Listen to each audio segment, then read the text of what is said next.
السلام علیکم دوستو، آج کی کہانی کا نام ہے نامعلوم دوست۔ کافی رات ہو گئی تھی لیکن راضی ابھی تک جاگ رہا تھا۔ وہ تصویر مکمل کیے بنا سونا نہیں چاہتا تھا۔ ابھی تھوڑی دیر پہلے ہی ماما کمرے میں آئی تھی اور پوچھا تھا تمہارے کمرے کی لائٹ کیوں جل رہی ہے، ابھی تک سوئے کیوں نہیں؟ راضی نے ماما کو بتایا کہ اسکول میں مصوری کا مقابلہ ہے، جس کی پینٹنگ سب سے اچھی ہوگی اسے انعام ملے گا، اور وہ پینٹنگ شہر میں ہونے والی ایک بڑی نمائش میں رکھی جائے گی۔ ماما اسے شب بخیر کہہ کر اور جلدی سونے کی تاکید کر کے چلی گئی تھی۔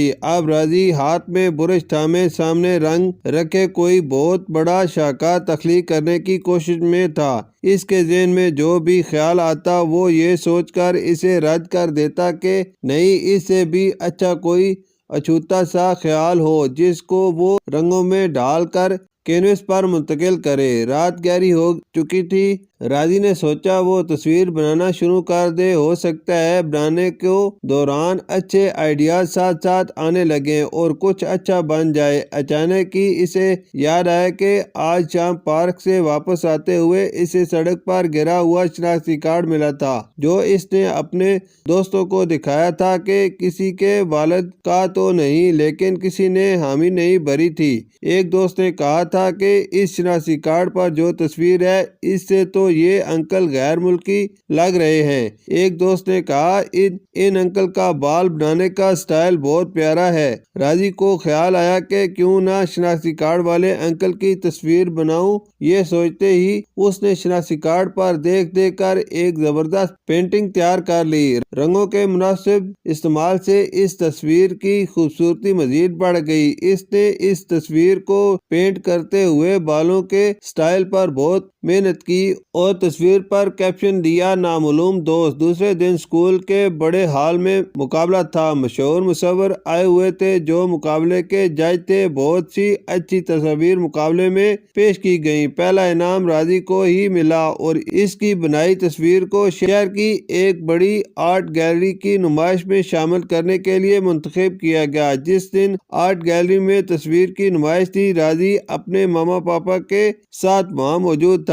وہ سب لوگوں کے اپنی بنائی تصویر پر کیے گئے تبصرے سن رہا تھا۔ سب لوگ اس کی بنائی تصویر کی تعریف کر رہے تھے کہ بچے نے یونانی نقوش والے شخص کو کس مہارت سے پینٹ کیا ہے، بالوں پر بہت محنت کی ہے۔ راضی اور اس کی ماما پاپا یہ تبصرے سن کر خوش ہو رہے تھے۔ اچانک کسی نے راضی کے کاندھے پر ہاتھ رکھا۔ جیسے ہی راضی نے موڑ کر دیکھا تو حیران رہ گیا۔ اس کی بنائی ہوئی تصویر مجسم اس کے سامنے تھی۔ وہ انکل بھی حیرت سے کبھی راضی اور کبھی اپنی تصویر کو دیکھ رہے تھے۔ انہوں نے نرمی سے پوچھا، بیٹا آپ نے مجھے کہاں دیکھا تھا؟ راضی نے بتایا کہ مجھے سڑک پر گرا ہوا شناختی کارڈ ملا تھا جس پر آپ کی تصویر تھی۔ اوہو، انہوں نے خوشی کے ساتھ کہا، مجھے کئی روز سے شناختی کارڈ گم ہونے کی پریشانی تھی۔ کیا وہ آپ کے پاس ہے؟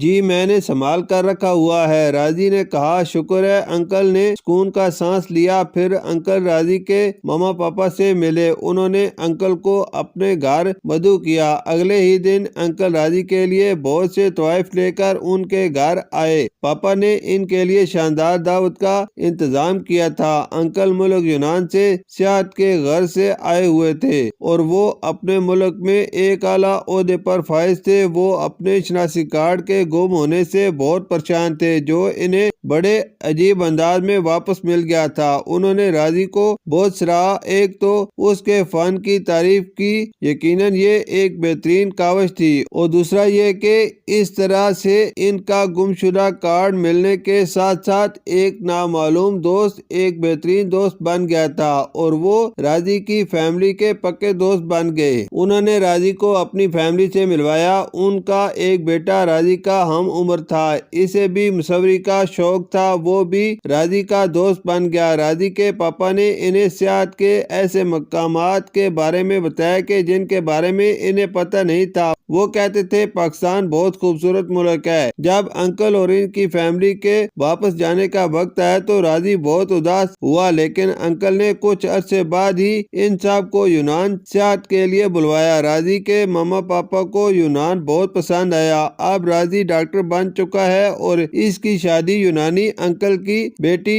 مریانا سے ہو گئی ہے۔ وہ دونوں اپنی زندگی میں بہت خوش ہیں۔ کبھی کبھی جب ان کی آپس میں ہلکی پھلکی نوک جھوک ہوتی ہے تو دونوں غصے میں یہ کہنا نہیں بھولتے، کاش سڑک پر گرا کارڈ نہ ملا ہوتا، اور مریانا کہتی ہے کاش آپ کو میرے پاپا کا کارڈ نہ ملا ہوتا۔ اس پر دونوں ہنس دیتے ہیں اور لڑائی ختم ہو جاتی ہے۔ شکریہ۔